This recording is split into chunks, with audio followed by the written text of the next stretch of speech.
Before we start on this second example, this type of question could be on either a calculator paper or a non-calculator paper.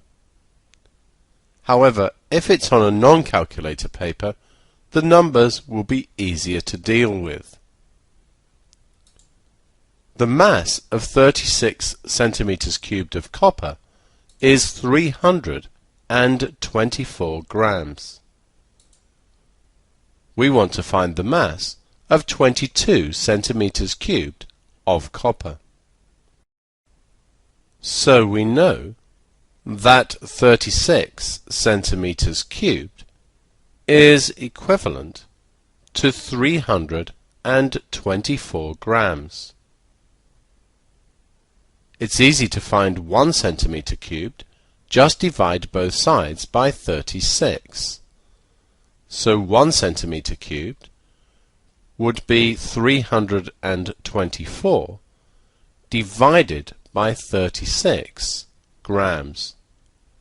We want 22 centimeters cubed.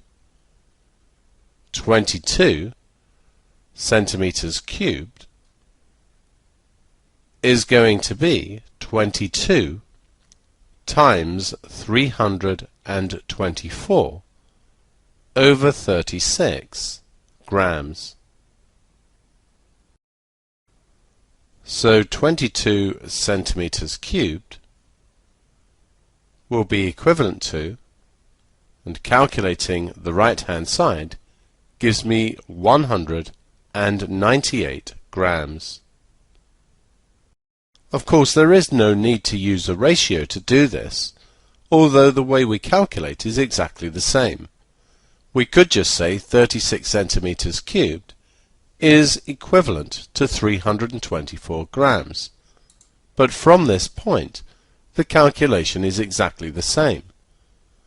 We divide both sides by 36 to find the mass of 1 centimeter cubed of copper.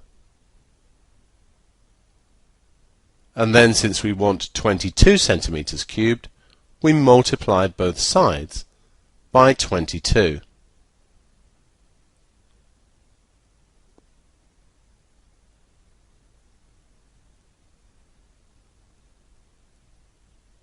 Calculating gives us the same answer, 198 grams.